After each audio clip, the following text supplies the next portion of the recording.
Hey everybody, okay. So, it's been a while since I've done a toy video, and I swear, God's honor, I'll get another toy video up soon.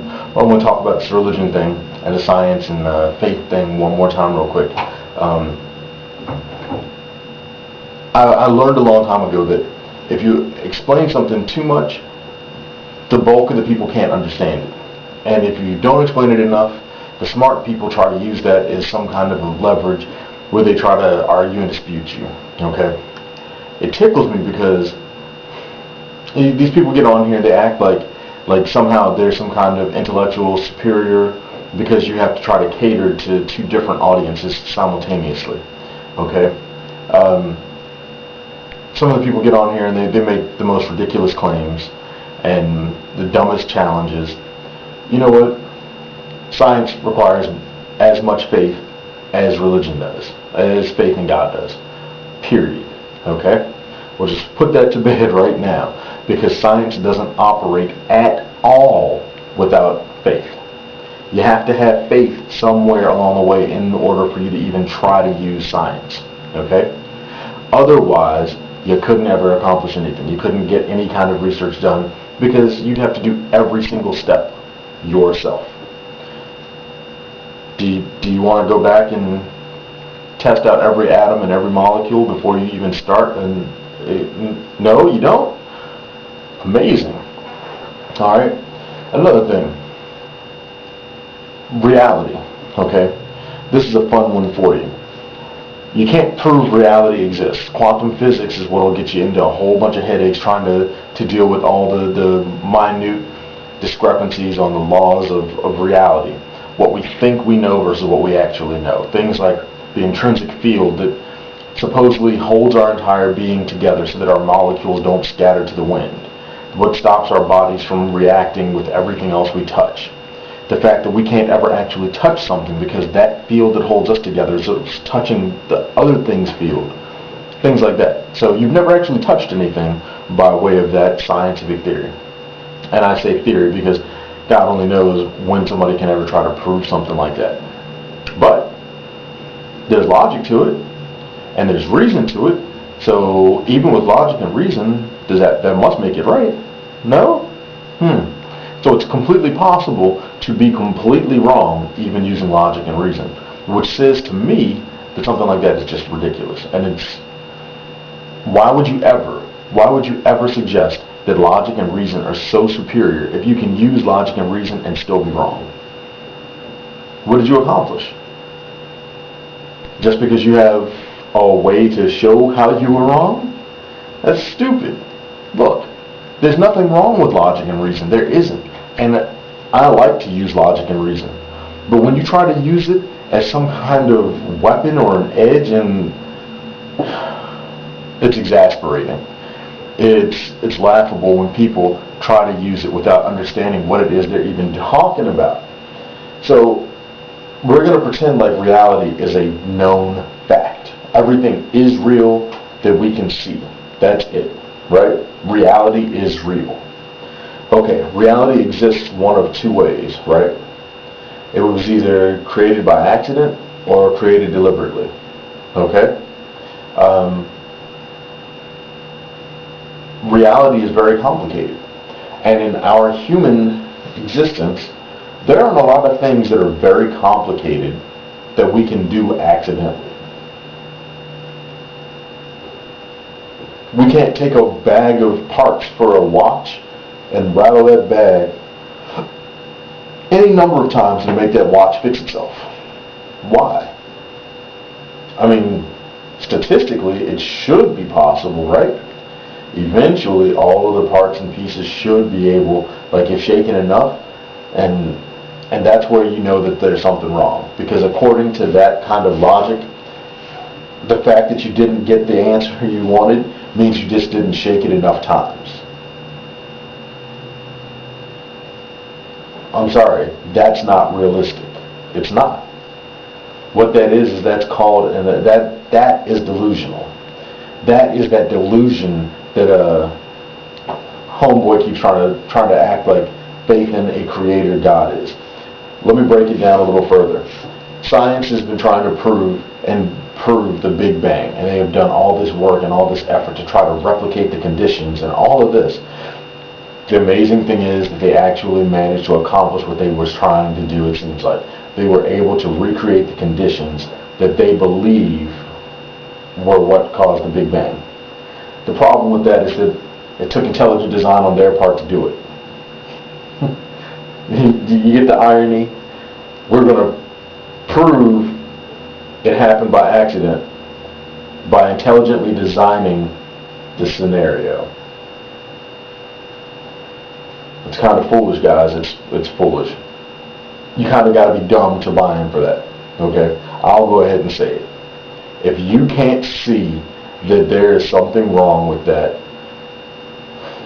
wow. I'm not even here trying to debate with anybody at this point right now. I'm just trying to put some problems and concepts and stuff that people are having to rest, because some of this is just insane, and it's got to be put to an end. Okay. Science requires faith, and because science requires faith, science is not greater than God, because God requires faith. Science does not use facts. As much as they want to try and act like science is all about the facts, it's not all about the facts. Science is about facts. It likes facts. Science is happy to accept things on faith instead of taking the fact. If we accept that reality exists from one of two models, either by accident or intelligent design, and we look at everything and we know it's complicated. It's a complicated universe and a series of complicated interactions and a series of complex scenarios, complicated balances. Which seems more likely to you? When you think about this in your heart, does it seem logical that all of this around us today is an accident? It's the result of an accident? Not just one accident. One accident that led to another accident, to another accident, to another accident, to another accident, to another accident, to another accident. Evolution is an accident. Okay? If you take evolution on one of the standpoints where it is accidental mutation that is given a chance to flourish, right? Some kind of genetic anomaly, basically akin to saying that something had a birth defect, and the birth defect was capable of reproducing. Okay? I'm not here to tell you what is and is not possible biologically. Alright? But we have mules, right? Half horse, half donkey. You know that a mule is almost always sterile as a result of what it is? Very few crossbreeds and genetic anomalies like that can reproduce. Very few. There are some that are able to. Very few, though. And we're supposed to think that everything in existence today is the result of a series of other evolutionary steps? Sorry, guys. It is more logical to think that this is by design than by accident. Even if we can't find the artist responsible for painting a picture, doesn't mean that it wasn't painted. Let me explain that. If you go walking down the street and you see some graffiti on the side of a building, okay? Logic tells you somebody did it, right? But they didn't sign their work. How will you ever know who did it? The police investigate for all they can. They can't find anything. The artist refuses to come forward. Does that mean there was no artist? Does that mean that all of a sudden graffiti starts appearing but there's no artist? Just because they don't know how to find him doesn't mean there was none. Our world is a very complicated series of interactions. our reality is. We have trillions of particles in play on our own world right this minute. Every couple of days you hear about some new something that scientists have discovered for the first time that they didn't even know existed. For years, the coelacanth was said to have been extinct. Turns out they were living and thriving off the coast of Africa.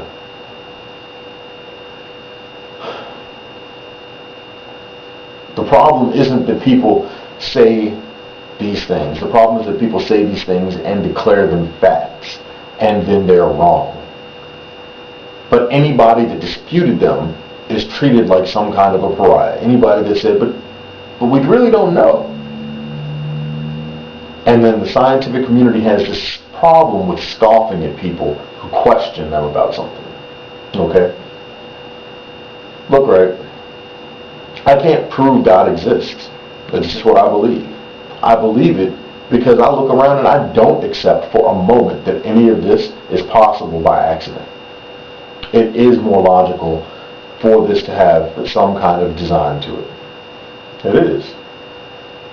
Why else? How else? No, dude. Reality is less likely to be the result of an accident than it is to be the result of design. I can give you a bag full of broken watches, and I can give you 300 years if you want 300 years. And we can set up a bank account. And if you're around in 300 years, but you have to shake that bag constantly for 300 years, and you tell me at which point one of those watches fixes itself unassisted. 300 years from now, $100 that we put in the bank account, that's probably going to be worth a decent amount, right? With interest and all that kind of stuff, assuming that the economy doesn't completely tank. What do you think?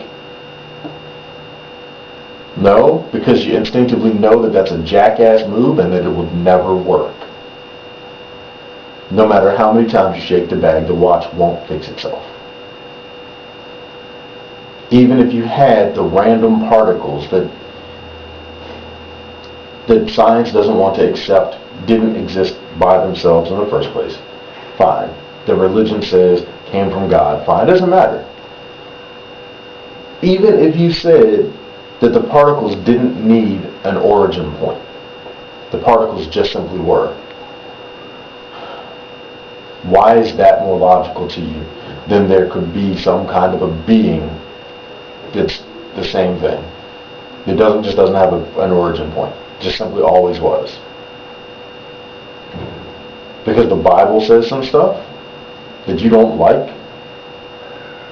Dude, if my kids act up, I'll spank them. I don't mind. I will correct them. I will make them stop doing bad stuff. Who determines what bad stuff is? I do. I look at what they do and I determine, is what they're doing going to hurt them in the long run? Is what they're doing building up more reason for them not to listen the next time I tell them to do something? If I determine any of that, then I determine that the punishment is necessary. I can figure that out as a human. What do you think a being that's created everything would think? I don't know. I pale when trying to consider what God could be, what God's reasoning could be. I don't know. Close to 8 minutes.